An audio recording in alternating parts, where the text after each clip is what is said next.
Bueno, me están viendo con otro color de camisa y es que estamos saliendo un poco tarde, pero necesario antes del capítulo que grabamos con la constituyente, constitucionalista, analista, catedrática, primera presidenta del Congreso de la República, asesora, amiga personal Catalina Soberanis, en este capítulo en donde le pedimos a ella que nos explicara todo el proceso de las comisiones de postulación. ¿De dónde salió? Y descubrimos que salió del Consejo de Estado que inventó Ríos Montt, fíjense ustedes. Y ahí no se pierdan, este capítulo es sumamente importante. Pero lo hicimos pensando en que el proceso para elegir fiscal general de la nación, hombre o mujer, ya había terminado. Ya en manos del presidente de la República, los 6 nombres para elegir, pero sin doña Consuelo, sin candidatos preferidos de ese sector que ya vimos que no se quiere ir, que hacen de todo para quedarse. Ahora resulta que ya el presidente de la República, con la lista en la mano, el licenciado Falla, un abogado que siempre ha estado de ese lado, de ese sector, ya lo dijo Giovanni Frati, hizo el listado de los que viven presentando amparos y recursos para defender a ese sector de la población, presentó un amparo ante la Corte de Constitucionalidad y la Corte les dio el amparo provisional, basado en el artículo de la Constitución en donde están los requisitos, o 10 años de ejercicio profesional como abogado, o igual número o un conjunto de las dos cosas si se es magistrado. Pero si solo se fue juez, lo cual incluye ser juez de primera instancia, no cuenta entre los años de servicio profesional. Por lo tanto, la Corte de Constitucionalidad anuló el listado de 6 personas, le manda a la comisión de postulación a que repita el proceso, de tal manera que la Corte tiene que volver a votar, volver a escoger y volver a hacer una lista de 12 para de esos 12 escoger 6. ¿Hay ahí alguna interpretación si hay que volver a votar por todos o solo hay que votar por los 12 y decidir cuál de esos se queda fuera con esta disposición de la Corte de Constitucionalidad, o si el proceso de alguna manera debe irse a su inicio y tomar en cuenta todos los currículums y a todo el mundo? Lo cierto es que la lista que el presidente de la República tiene ya no sirve y tenemos que esperar, y esperemos que cuando usted esté viendo este capítulo ya sea resuelto. Pero aquí lo que queremos darle énfasis, lo que queremos subrayar es el hecho de que en realidad no se quieren ir.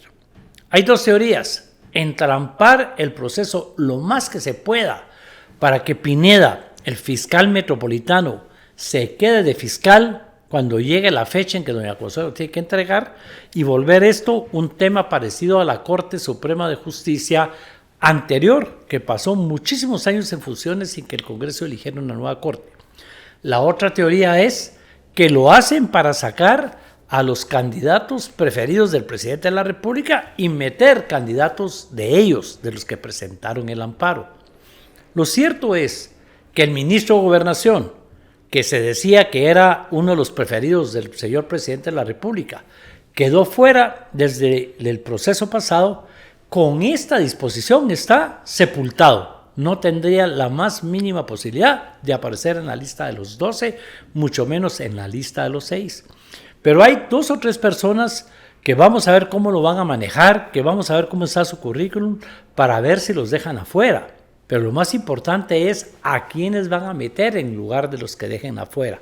Y aquí es un borrón y cuenta nueva. Regresa el nerviosismo, regresa la observación y lo más importante, vemos cómo esa Corte de Constitucionalidad, que tiene 2 magistrados titulares y suplentes electos por la Corte Suprema y por la Universidad de San Carlos, que ya se han declarado prácticamente en contra del presidente de la República, 2 magistrados de la corriente nueva, que son los nombrados o las nombradas por el presidente, más los electos de otra forma en el Colegio de Abogados, y Molina Barreto, el del sector privado, electo por el Congreso se convierte en la balanza de las decisiones de la Corte. Pues hoy la balanza se inclinó hacia repetir el proceso, se inclinó hacia abrir las puertas de cambiar posibles candidatos o candidatas en ese listado de 6.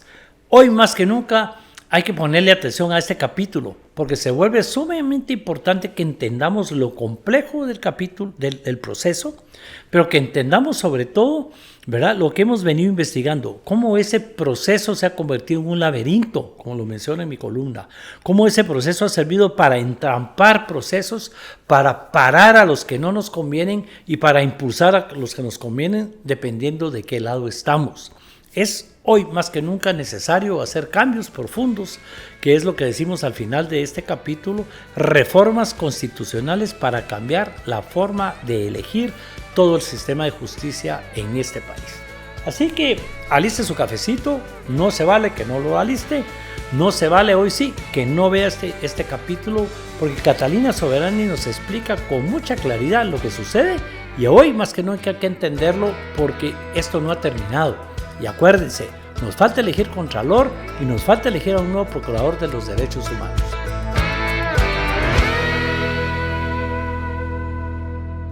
Bienvenidos, bienvenidas a un capítulo más de Roberto Alejos Podcast. Ya saben, ¿verdad?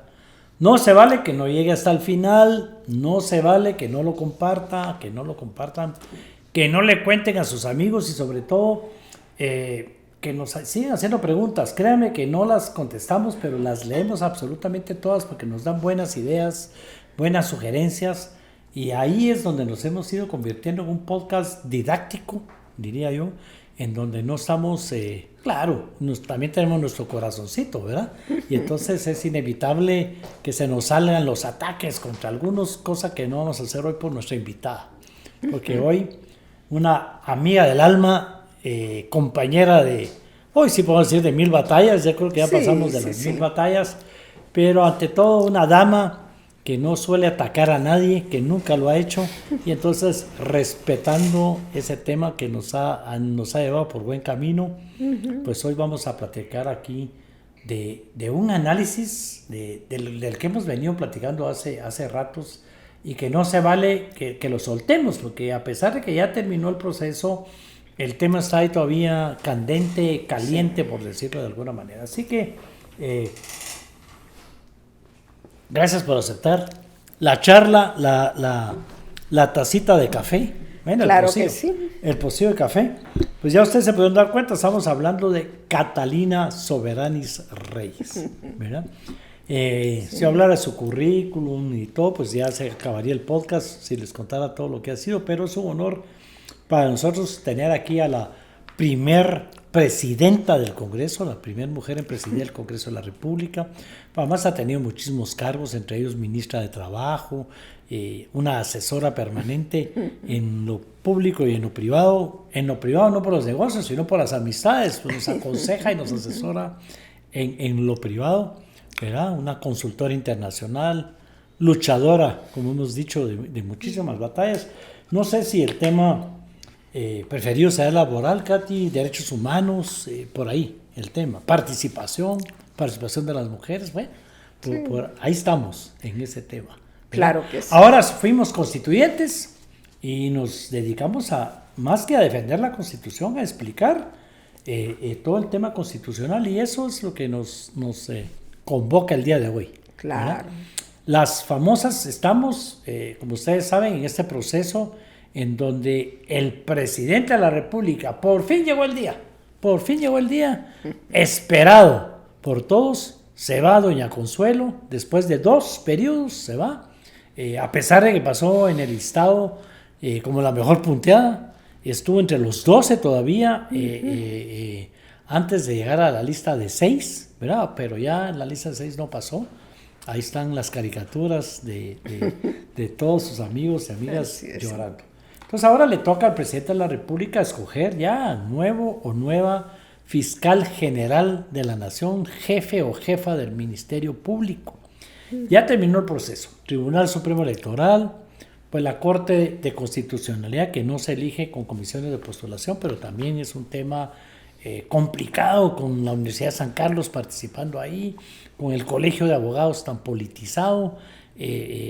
Pues ahí, desde el año pasado que se eligieron las Cortes, la Corte Suprema, magistrados de sala, bueno, ahora las comisiones de postulación, lo cuestionado que estuvo el Colegio de Abogados, ha sido un tema difícil y platicamos aquí con nuestro director varias veces de por qué necesario explicar cómo son los procesos, ¿verdad? Porque claro.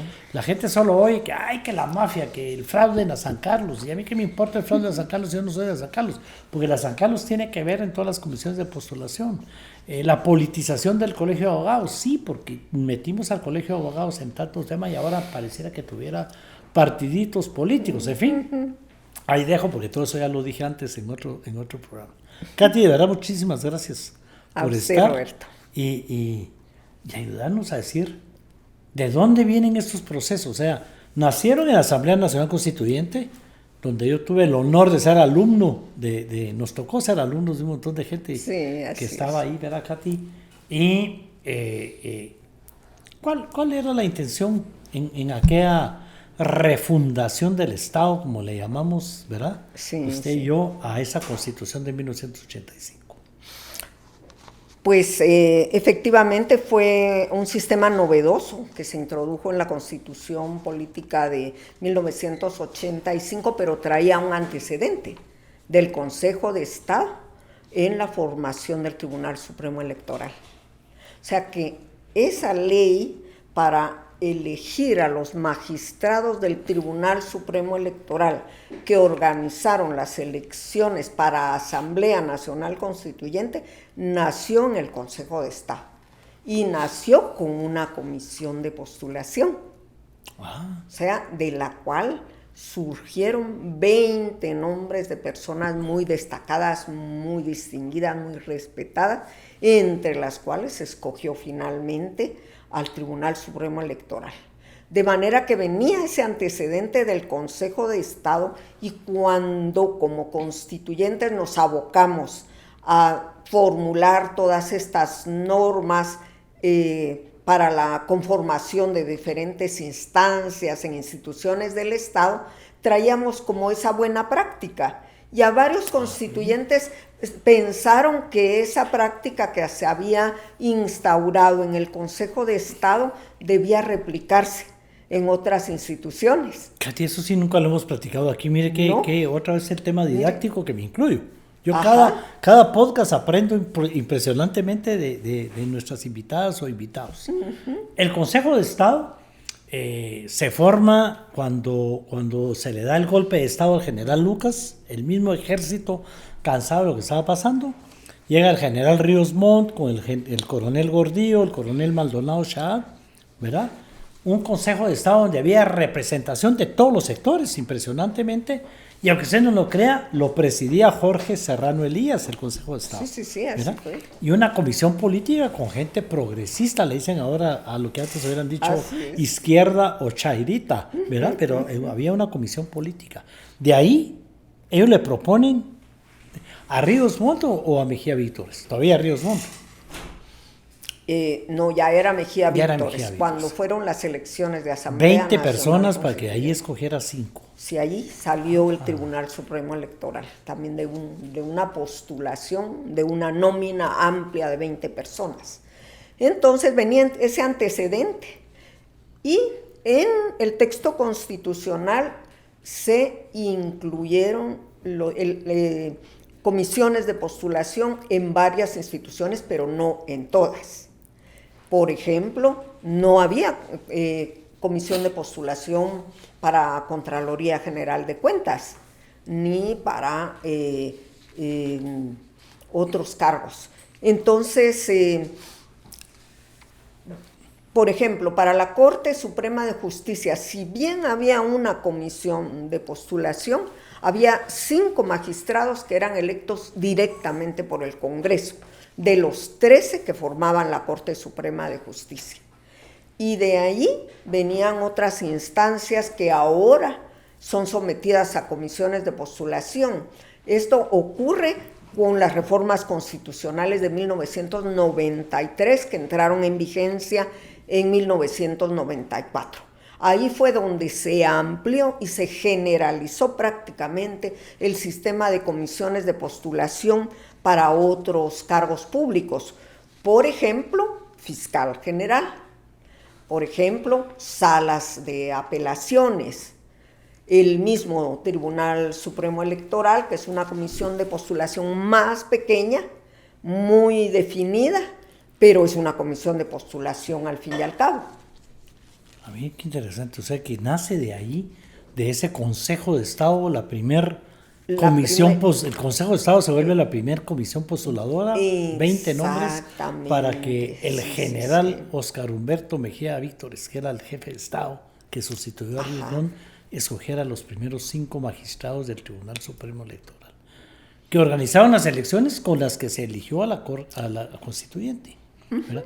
Pero entonces lo que pusimos en la Constitución era totalmente diferente. ¿Qué habíamos puesto ahí primero?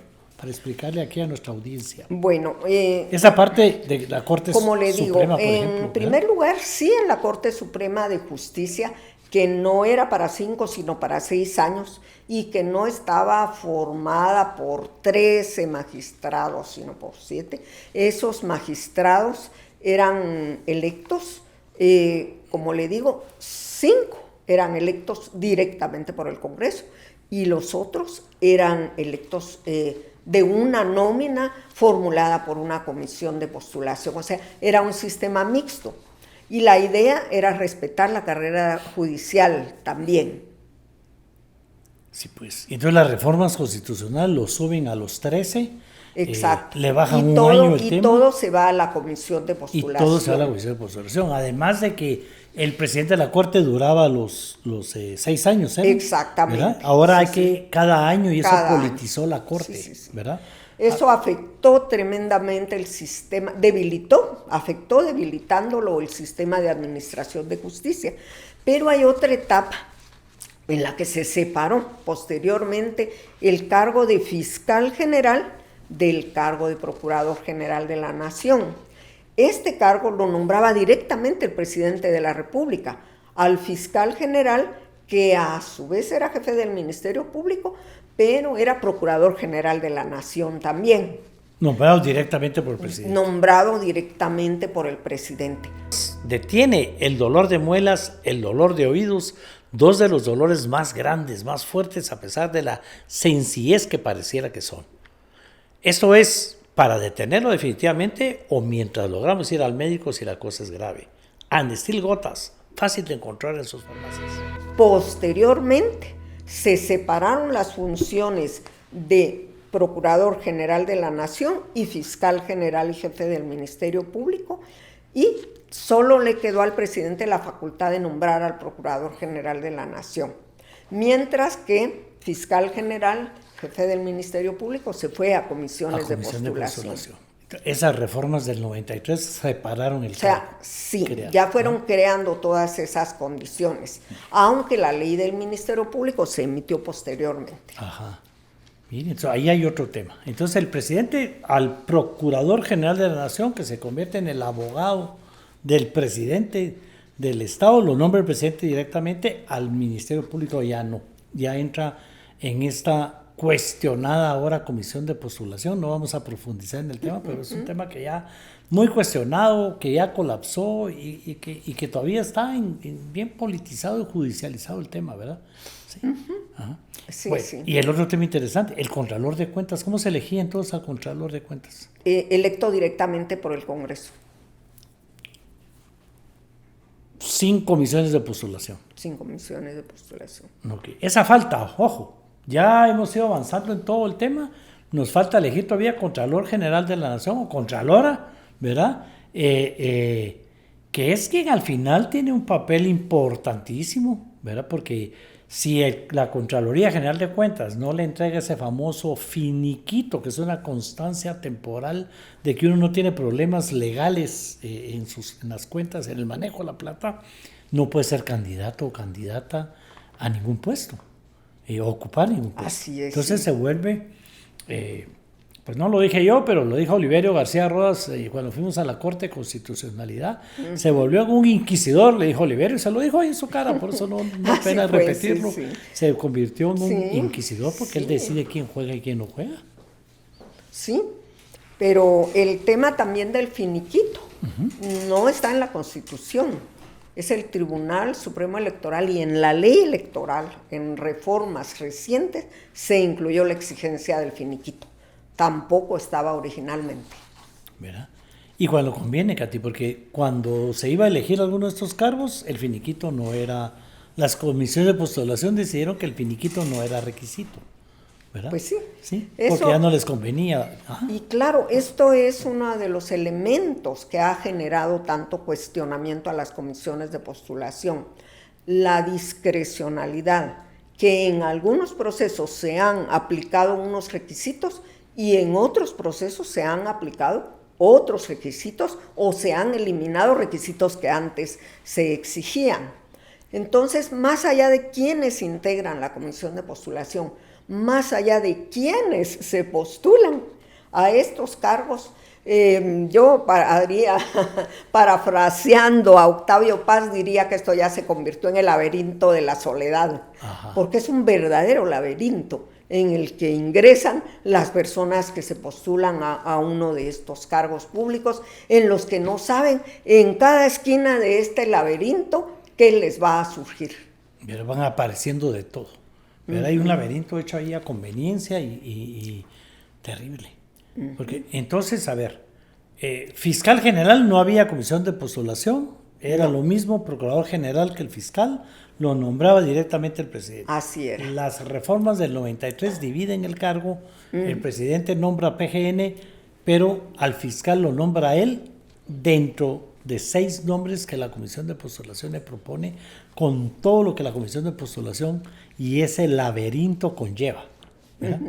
Tribunal Supremo Electoral es un poco más pequeña la comisión de postulación, pero siempre el Congreso tiene que elegir entre 20. 20, en este caso 20 personas propuestas. 5 titulares, 5 suplentes igual. Exacto. De todo un proceso de esta comisión de postulación que aunque sea más pequeña. Me llama la atención, la Corte Suprema era más pequeña, ¿verdad? Duraba 6 años en sus funciones. El presidente o presidenta de la Corte era por los 6 años, no cada año estarlo eligiendo, y lo nombraba el Congreso de la República, ¿verdad? La mayoría, ¿no? Al todos, presidente ¿verdad? no, pero la Corte Suprema. La Corte Suprema. Sí. Y los magistrados de sala los nombraba la Corte. Eran propuestos desde la carrera judicial. O sea que sí se ha ido desviando de la intención de los constituyentes, de aquella Asamblea Nacional Constituyente, se ha ido desviando y manipulando todo este tema hasta caer en esta ley de comisiones de postulación.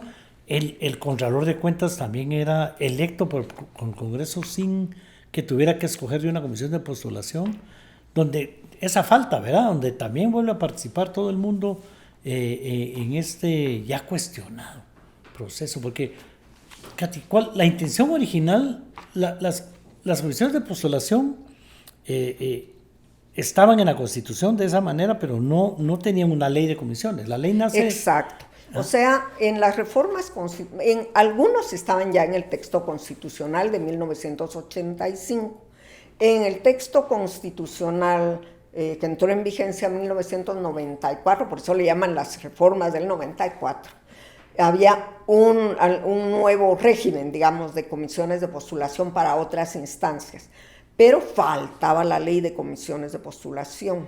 Entonces viene la ley de comisiones de postulación como a ordenar cómo son esos procesos, pero todavía después de la ley hay algún tipo de reglamentación interna de las comisiones.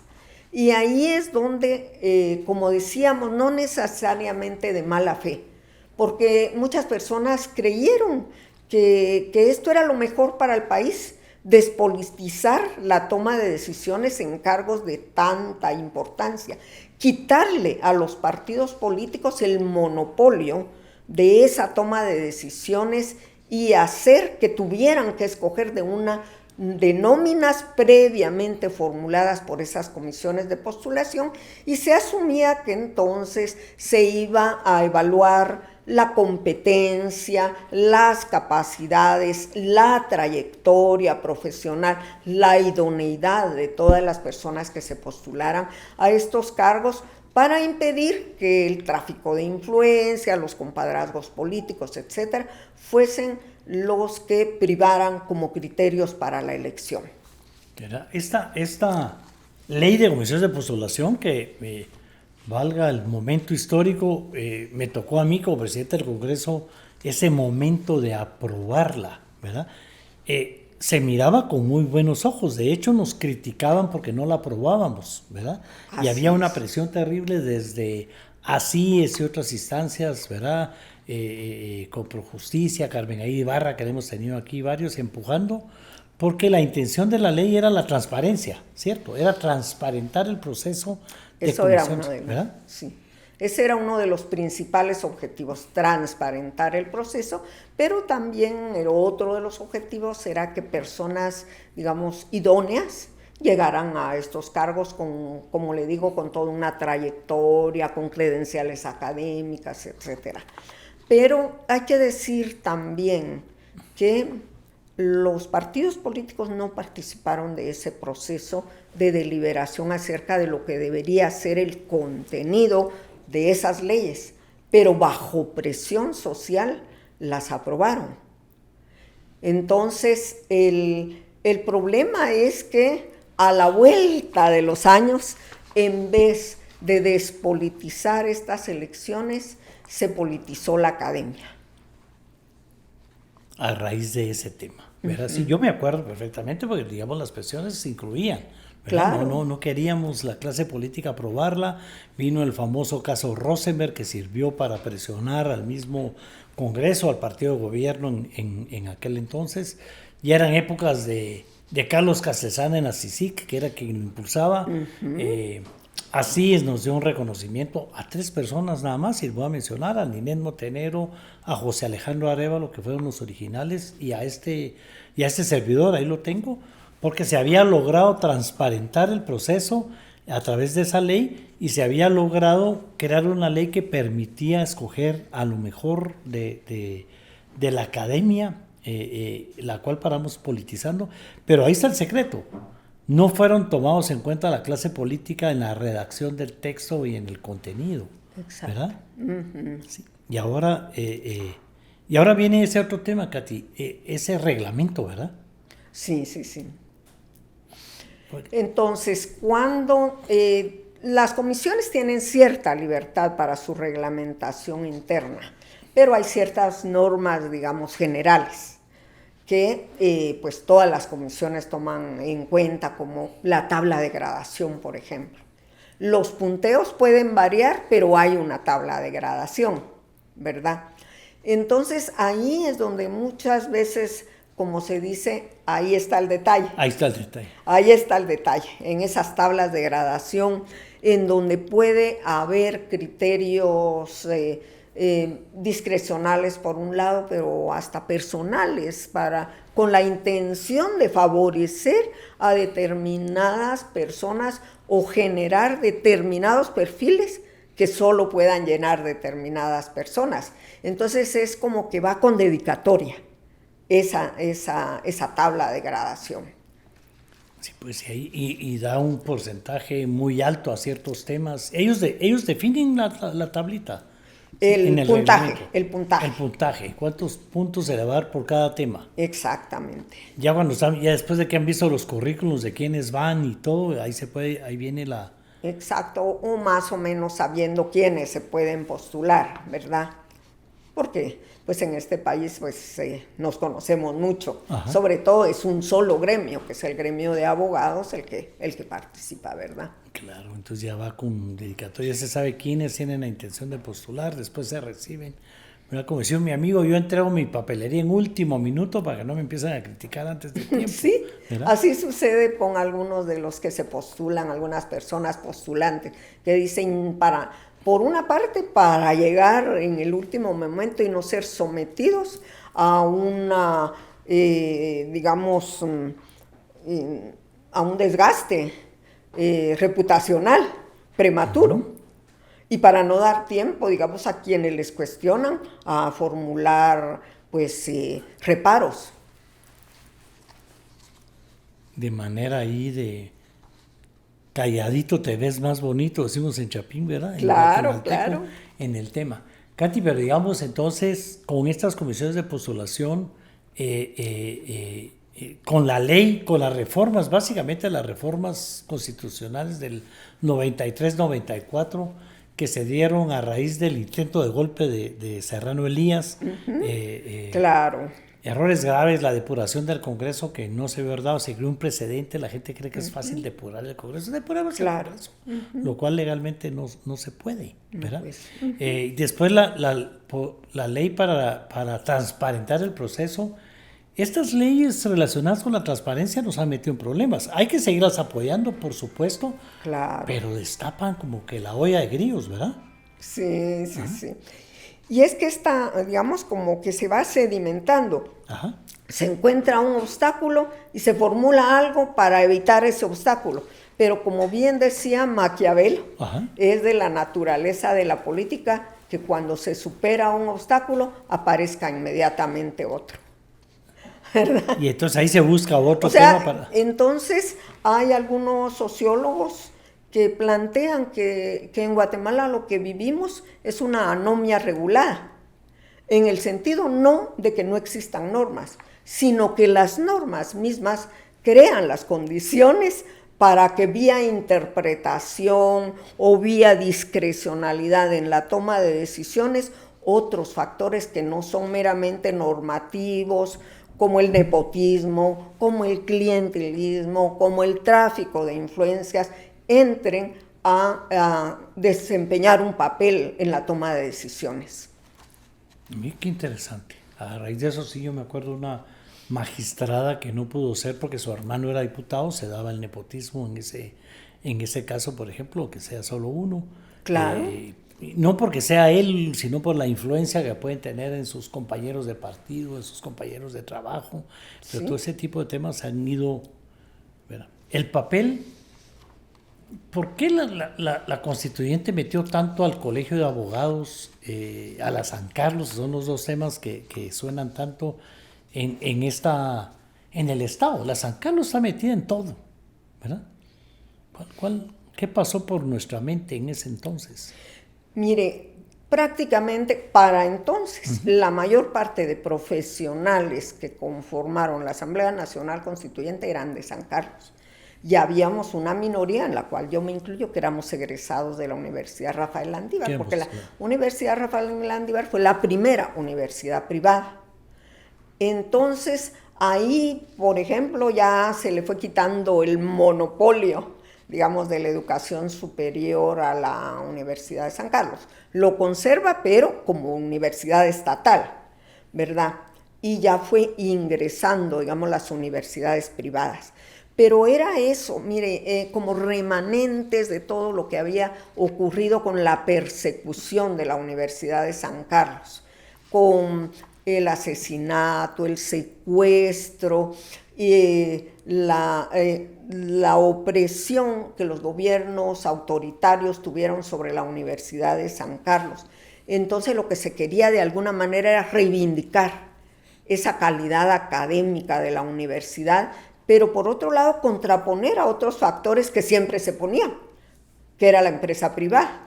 Entonces, bueno, aquí va a ser la empresa privada, pero los otros planteaban, pues entonces también tiene que ser la Universidad de San Carlos. Se da cuenta que ya había como esa tensión polarizante entre quienes favorecían la presencia de la empresa privada en instancias de toma de decisión muy estratégicas y quienes querían poner como contrapeso a la Universidad de San Carlos.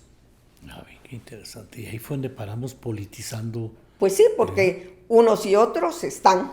Ajá. Y ahí siguen porque ni modo es constitucional. Siguen porque es constitucional. ¿Verdad? En el tema empresarial, pues ellos se organizan de otra manera y toman sus decisiones de otra manera, los estudian de otra manera.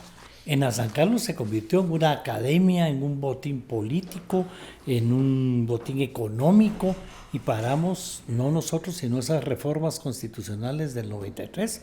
Le ofrecí a Carlos Molina Menco, su compañero constituyente, que iba a aclarar que no fue la constituyente, sino que fueron las reformas del 93 que pararon politizando la academia, ¿verdad? Y el colegio de abogados. Sí. Y bueno, hay que recordar también que entonces el gremio de abogados era acotado. Prácticamente los abogados tenían sus despachos todos entre la avenida Elena y la 12 avenida, o sea, hasta el lugar para recibir notificaciones era en el centro histórico de la capital, porque había muy pocos abogados que ejercieran su profesión en el área rural o en las cabeceras departamentales. Entonces el gremio jurídico de abogados era muy pequeño. Entonces también eran todos conocidos. Fíjese que se ponía eso de la idoneidad. Ajá. Se decía como que tuvieran que fueran de reconocida honorabilidad. ¿Cómo puede una persona tener ahora reconocida honorabilidad entre la cantidad enorme de personas que ejercen la profesión? Pues antes uno sabía quiénes eran los grandes abogados, a los que en alguna medida se les llamó vacas sagradas. Ajá, claro. ¿Verdad? Sí. Del derecho, que eran los grandes abogados, sobre todo abogados abogados corporativos de las grandes empresas o muy brillantes académicos. Entonces, reconocida honorabilidad. Pero ahora, ¿cómo se valora la reconocida honorabilidad en un gremio que es tan numeroso y tan extendido? Más de 40,000, imagínese. Pues sí, imagínese. Ya van a llegar 50,000. Claro, ajá. Pues sí. O sea, por ahí anda el número, creo yo. Ajá. Sí. Sí. Pero entonces, digamos que la intención nuestra, de los constituyentes, era, por un lado, la representación del gremio, es decir, si estamos hablando del Instituto de Seguridad Social, pues los médicos, los trabajadores del instituto, así es, ¿verdad? Y el sector privado, y entonces para balancear la San Carlos, que representaba el otro lado de la moneda. Así ¿verdad? Fue. Sí, sí. Porque la academia fue perseguida.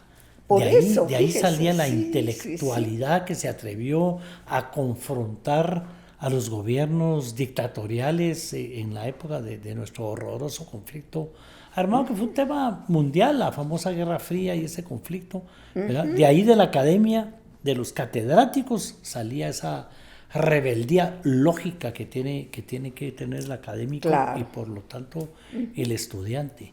Entonces ahí se le fortaleció y se convirtió en una balanza. Así fue, para equilibrar el poder en las instancias de toma de decisión. ¿Verdad? Y ahora surgen las universidades privadas como que fuera ramillete de uvas.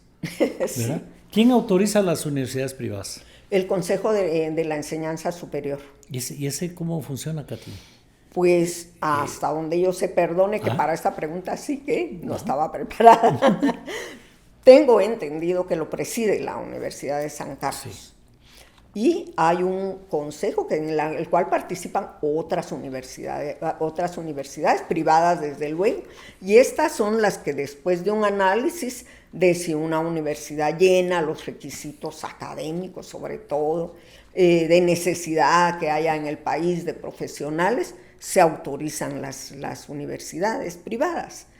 Entonces, pero en la época en que se formularon las primeras normas de comisiones de postulación, solo, además de la Universidad de San Carlos, estaban la Universidad Rafael Andívar, la Universidad Mariano Gálvez, la Universidad Francisco Marroquín, creo yo. Luego llegó la del Valle, pero del Valle creo que no tiene Facultad de Ciencias Jurídicas y Sociales. Ajá. Entonces, pues se consideraba que tenía demasiado poder la Universidad de San Carlos. Entonces, quienes tenían intereses en que lo privado fuese tuviera un peso muy importante en la postulación de candidatos o candidatas a tener en estas instancias de toma de decisión, pues pensaron 3-1. Sí, pues. O sea, se desbalanceó, digamos, en las comisiones de postulación el poder que San Carlos tenía. Pero eso ya vino en las reformas del 93. Claro, pero no contaban, contaban con la avalancha de universidades privadas que vendría después. Bueno, sí.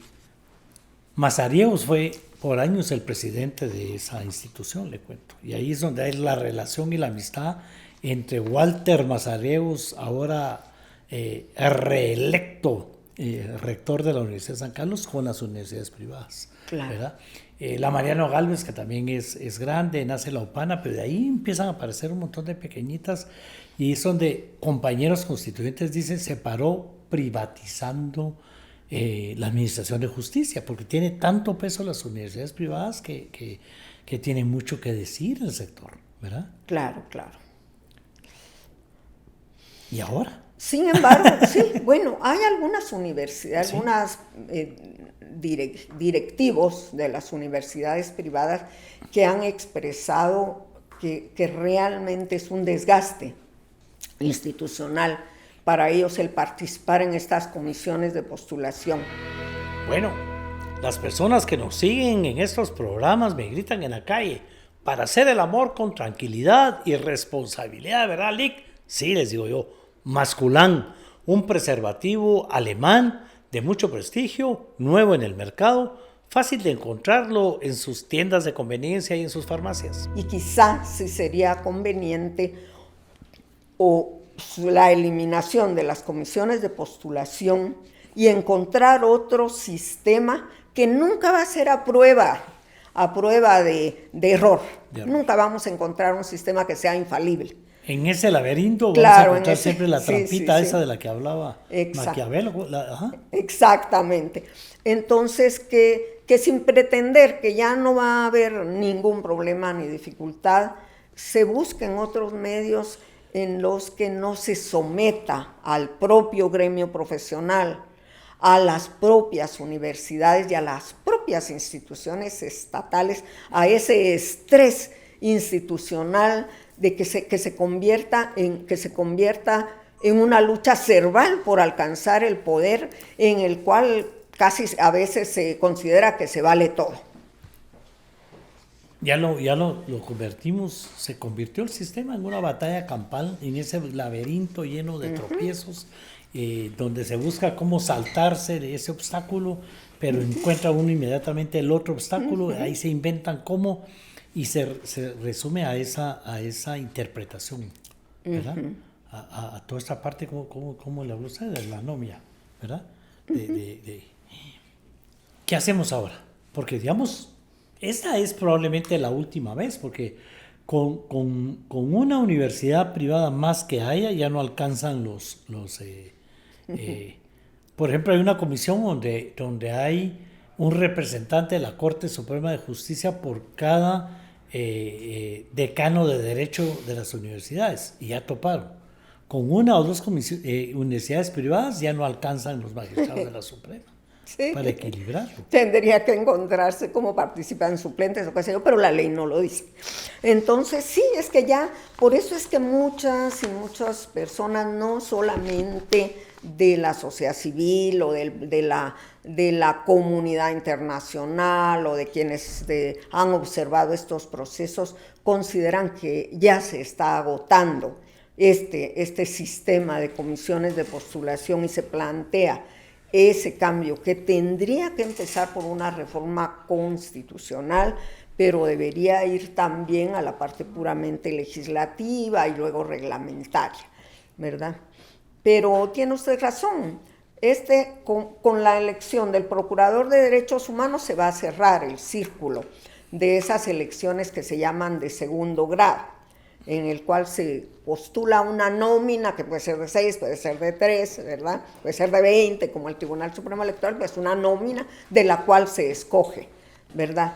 Entonces, con eso se cerraría el ciclo de toma de decisiones en este periodo de administración gubernamental y legislativa, y habría que considerar para los próximos procesos si se hace una reforma que esta fuese integral, es decir, que abarcara todos esos procesos que actualmente se deciden a través de comisiones de postulación. Sí, pues nos falta entonces el Contralor o Contraloría General de Cuentas, para decirlo, sí, ¿verdad?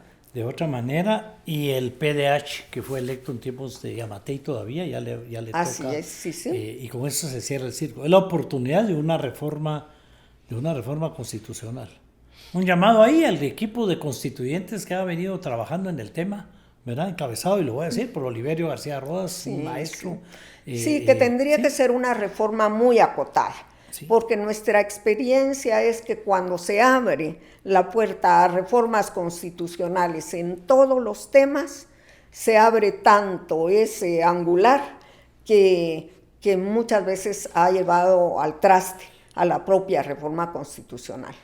Claro, eso nos pasó en el 93, o sea, se reformó tanto y los constituyentes ni cuenta nos dimos cómo esas reformas desviaron del camino, digamos, que ahí había... Que el propósito era restablecer el orden constitucional, ese era el propósito único, no cambiar el orden constitucional. Después nos pasó con los famosos acuerdos de paz, se le metió en tanto... 1998 en el 98 se hizo otra reforma y se le metió tanto que no fue aprobada. Hubo que y luego aquella reforma al sistema de administración de justicia en que los 3 presidentes del Estado se comprometieron, los jefes de bancada de todos los partidos se comprometieron, como testigos de honor Naciones Unidas, la CICIG, y luego la reforma constitucional naufragó. Naufragó, claro. Ahí se quedó en el tema, esa todavía en mi época, ¿verdad? Y esto estamos como con ese pendiente. Sí, estamos. Y el pendiente es como retomar la intención de aquella Asamblea Nacional Constituyente y llevarla por ese camino de esa refundación y ese sistema que se había creado, ¿verdad? En el entendido, me quedo con esto, en el entendido que las comisiones de postulación se hicieron de buena fe, con toda la intención de transparentar el proceso y de escoger a las personas más idóneas y capaces para la idoneidad en todo sentido, para ocupar a estos puestos y facilitarle al Congreso de la República. La desconfianza está en el Congreso, ¿verdad? Porque esas reformas hasta se inventaron un receso parlamentario para que los diputados trabajen menos. Hasta eso metieron que no estaba en la Constitución, ¿verdad? Así es. Entre otras cosas. Porque no existía la reelección de los alcaldes. No.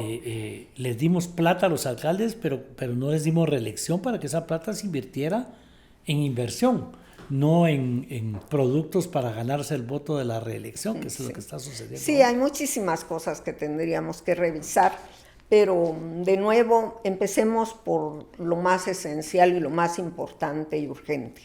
Este tema. ¿Verdad? Administración de justicia. Administración de justicia. Porque esa es la base de que podamos construir un Estado de Derecho. Hay otras cosas que cambiar y que mejorar, pero ese tema es muy importante y muy estratégico.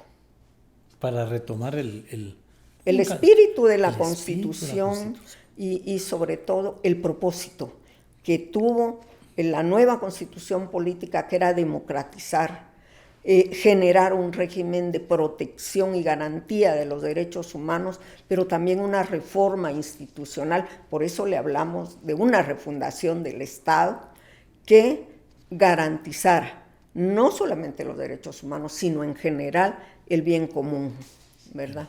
Y es que ahí tenemos otro problema, Katy, y es 40 años ya de la Constitución. Claro. Históricamente no es nada, 40 años. ¿Verdad? Sigue siendo una Constitución joven, nueva, ya manoseada en el 93-94. Pero para más del 53% de la población no habían nacido. Sí. Entonces no conocen cuál era la situación del país antes de la Constitución del 85. Exacto. No saben ni siquiera cómo fue electa la Constitución, a diferencia con constituciones anteriores. ¿Qué temas, digamos, tiene esta Constitución del 85 que esta generación debería conocer comparada con la del 65, 55, 45, que parecía que cada 10 años teníamos que cambiarla? Mire, primero es que esta Constitución es la que más ha sobrevivido, un periodo más largo de vigencia. Tener 40 años de vigencia una Constitución es importante porque va consolidando las instituciones y la normativa, pero no basta con la normativa. El fortalecimiento institucional es clave, porque lo que ha pasado últimamente es que se han vaciado las instituciones. Es decir, se le está quitando contenido real cuando hay todos esos vericuetos para burlar a las normas jurídicas. Entonces, ¿qué fue diferente en esa constituyente que sí es importante que lo reiteremos porque lo hemos dicho en otros programas, Roberto? Primero, que no fue una constituyente designada por el gobierno militar. Fuimos electos en votación popular con más del 78% de votantes. O sea, tenía un alto grado de legitimidad esa Asamblea Nacional Constituyente. Dos, no existía un texto preestablecido para que sobre él discutiéramos. Los constituyentes y las constituyentes tuvimos plena libertad para incluir los temas que consideráramos pertinentes en la Constitución. Y el tercer elemento es que todavía estábamos en medio del enfrentamiento armado, porque los acuerdos de paz fueron firmados hasta 1996. Entonces, gravitaba sobre nosotros esa sombra del conflicto armado, ese temor de que en cualquier momento podría haber un nuevo golpe de Estado que se trajera abajo la propia Constitución y la propia constituyente, incluso que termináramos nuestro periodo como constituyentes, se veía muchas veces en riesgo. Así que lo hicimos, pues primero pues con esa disposición y esa voluntad de afrontar lo que fuera necesario, pero dar pasos hacia la construcción de un orden democrático e incluyente. Y ahí nacen, bueno, aquí hemos dicho infinidad de veces, ¿verdad? Temas como la Corte de Constitucionalidad no existía, el Procurador de Derechos Humanos tampoco existía, y todo el fortalecimiento institucional y mucho énfasis en la participación ciudadana, porque la gente me dice, es que deberían de ser menos partidos políticos. Yo les digo, no, ¿verdad? Nuestro problema antes era ese, que no dejaban que se inscribieran los partidos políticos. Seamos honestos, le costó la vida a muchos dirigentes políticos el tener la voluntad de inscribir partidos políticos diferentes, ¿verdad? Y hablemos claro de Manuel Colón Argueta, Fuentes Mohr y otros dirigentes que dejaron la vida ahí. Y generar, ¿verdad?, todo un andamiaje para la participación social también. ¿Verdad? Sí. Ahí es donde, con distritos electorales enormes, con el método Hunt para el conteo de votos, porque lo que queríamos era que participara la minoría, pues van a seguir habiendo muchos partidos políticos, y esa es la idea, ¿verdad? Sí. Katy, aquí tuve la oportunidad de tener a Roberto Ardón, hablando del sector privado. Creo que su mejor, más grande, y de algún lado le voy a echar 1000 flores a Roberto Ardón, amigo personal, claro, representante del sector privado, me dijo, hay un tema que yo quitaría, Roberto, que los partidos políticos que no sacan determinada cantidad de votos o colocan un diputado en el Congreso de la República, desaparecen, ¿verdad? Y eso que nosotros le metimos lo del diputado ya a última hora, y me acuerdo por quién, ¿verdad?, se hizo ese tema. La teoría de Roberto Ardón, ¿verdad?, es que no deberían de desaparecer aunque saquen poquitos votos, porque los que hicieron ese partido se paran peleando para variar y echándose la culpa uno al otro, y son los que van a hacer 2 o 3 partidos más, y mantenemos esa fábrica de partidos políticos, cuando lo que habría que hacer es fortalecer los partidos. Y entonces, o bien es, ¿verdad?, una especie de farsa, porque yo le decía la otra vez a nuestro querido amigo también Eduardo Núñez. Ajá, sí. Mira, le decía, porque él hablaba de que los partidos nacen, crecen, se reproducen, mueren. Le decía, te faltó la reencarnación. Ah, me gusta. ¿Por qué? Sí. Porque los partidos que mueren buscan una ficha, digamos, que esté libre, otro partido, digamos, con otro símbolo, con otro nombre que esté libre, y ahí se reencarnan, porque son las mismas personas que formaban parte de aquel partido cancelado, las que, digamos, ocupan esa ficha que ya está inscrita o que está a punto de ser inscrita.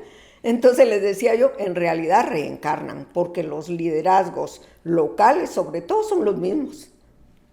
A ver, qué interesante esa parte. Esa última no me la sabía, porque nacen, y vamos a poner de ejemplo nuestros partidos, la Democracia Cristiana, el Partido Revolucionario, nuestro eterno enemigo, el Movimiento de Liberación Nacional.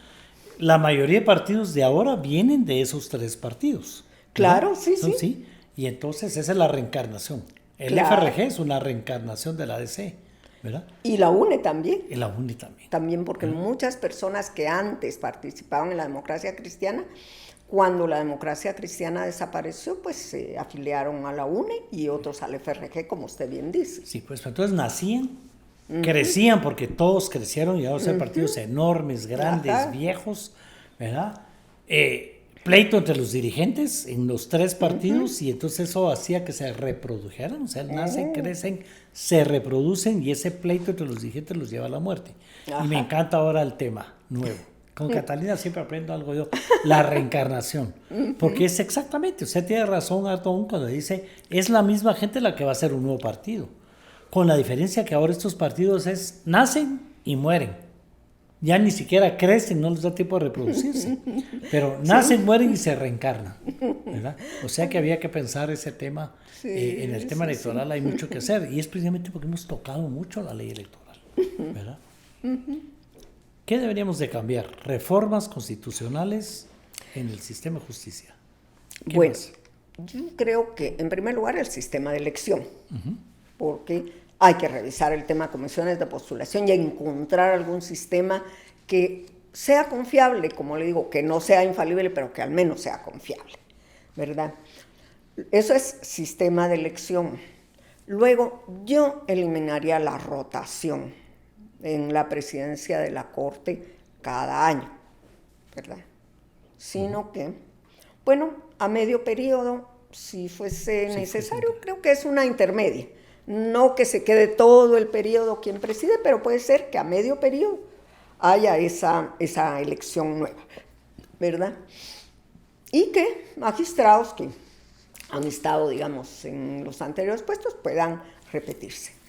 Y luego tendríamos que ver los sistemas de elección, por ejemplo, de cortes de apelaciones, porque se trunca la carrera judicial cuando llega a apelaciones, porque ya pasan a elección.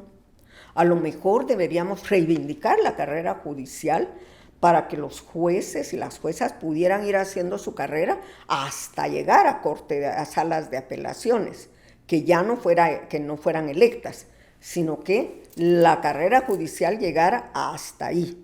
Luego está la separación de funciones administrativas de las funciones jurisdiccionales de la Corte Suprema de Justicia, para que hubiera una instancia, digamos, que administre el personal, las compras, porque tiene que decidir la Corte hasta las escobas que se van a comprar para un tribunal, o si se va a alquilar determinado salón para realizar una capacitación, etcétera. O sea, separar lo administrativo de lo jurisdiccional. Hay otras cosas, pero por de pronto se me ocurren estas tres. ¿Verdad? De manera urgente. O sea, que queda el reto ahí para quienes estamos, porque hemos estado trabajando varios en el tema de una reforma frustrada, porque se quiso hacer en alguna oportunidad. Claro, y como ha habido ya tantas, cabalmente, tentativas de reforma en materia de justicia que se han frustrado, ya se tienen ahí lecciones aprendidas. Y ya se tienen también textos o digamos borradores que se podrían utilizar para poder ser revisados y encontrar aquellas reformas que son más esenciales, quizá más urgentes, pero sobre todo más pertinentes. O sea que hay, bueno, lo peor que nos puede pasar es quedarnos quietos y dejar que las cosas no cambien. Y que la próxima vez que toque este proceso estemos con las mismas normas y como las mismas reglas y sigamos haciendo las cosas de la misma manera y tengamos los mismos resultados. O peores, que es lo que ha pasado. Puede ser. Entonces el tema. Bueno, la verdad que hoy Gracias, digamos, por cortesía de mi maestra y amiga Catalina Soberanis, no ataqué a doña Consuelo. Además, no se vale hacer leña del árbol caído, ya terminó sus funciones, ¿verdad? Bien punteada, no pasó a las finales, pero estuvo en semifinales, ya se va, ¿verdad? Entonces nos tomamos el cafecito siempre con el mismo tema. No atacamos al rector, ¿verdad? Sino el proceso o algo por el estilo. O sea, yo que sí lo hago hoy, que tuvimos aquí a esta dama que no le gusta, Catalina, logró que los constituyentes nos contentáramos. Fue un tiempito que nos estábamos peleando entre nosotros. La pelea terminó y era ideológica. Ahora tenemos que ser todos y todas defensores de esa constitución y regresar a ese tema. Claro. ¿Verdad? Nos falta, tampoco critiqué a la Corte Suprema cuando siempre digo que fallado es el ejemplo de que el sistema no funciona y que hay que cambiarlo, ¿verdad? Nos falta todavía hablar del Contralor, del PDH, ¿verdad? Y temas. Ya vienen las elecciones, lo peor que puede pasar es que no participemos y que no actuemos, ¿verdad? Sí, Katy, sí. levántenos el ánimo ahí para que participe la patojada de despedida. Sí. Como ha dicho Roberto, pues la mayor parte de quienes nos ven hoy y nos escuchan nacieron cuando el conflicto armado interno había terminado. Muchos ni siquiera habían nacido cuando formulamos la actual Constitución Política de la República. Y, sin embargo, están viviendo las consecuencias de lo que todos esos acontecimientos fueron forjando en la sociedad guatemalteca, fueron dejando huella en la sociedad guatemalteca. Entonces creo que a esta nueva generación le corresponde tomar esa estafeta. Muchas veces algunos jóvenes nos dicen, pero miren la sociedad que nos dejaron, ¿verdad? Ustedes nos están dejando esto y pretenden que nosotros lo arreglemos. A nosotros también nos tocó lo que nos heredaron nuestros antepasados, nuestros padres, nuestros abuelos. Nosotros también tomamos situaciones difíciles que ellos habían vivido, que ellos habían construido probablemente, y las cambiamos, empujamos para el cambio. Entonces creo que a la nueva generación le corresponde, más que estar buscando quién tiene la culpa. Buscar culpables de las situaciones que estamos viviendo es ver hacia adelante y proponernos que aquellos errores que se han cometido se pueden rectificar. Esa es la ventaja del ser humano, que el ser humano tiene la capacidad de corregir sus errores, de ir siempre hacia adelante, pero sobre todo esa vocación de buscar lo mejor para sí mismo, para su familia y para su comunidad. Mire qué belleza el mensaje. Ahí está. Yo he usado siempre decir, no se vale que pongamos de pretexto el tema de la violencia. Era otro tipo de violencia, pero la de nuestra época fue peor. Era una cosa terrible el tema de la violencia.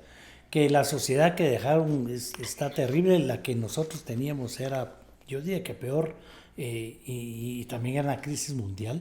No se vale decir, yo voy a participar hasta que sea grande, primero voy a terminar mi carrera, primero quiero hacer algo de plata, por eso uso el tema. Y en algún tiempo tuve un programa que se llamaba Ya es hora, ¿verdad? Porque ya es hora de que participemos y eso es lo que pretendemos de la motivación. Pero algo que me encanta, me lo robé, pero reconozco los derechos de autor, es decirle que nos duela. Hay que estudiar la situación del país, hay que ver la situación en que nos encontramos. Y se lo robé a Katy, precisamente, buenos días, que nos duela ver la situación por la que está atravesando el país y veamos de alguna manera qué hacemos para que las cosas cambien, ¿verdad? Katy, de nuevo, muchas gracias. Gracias por venir. Salud con cafecito, ¿verdad? No se vale que no hayan llegado hasta aquí.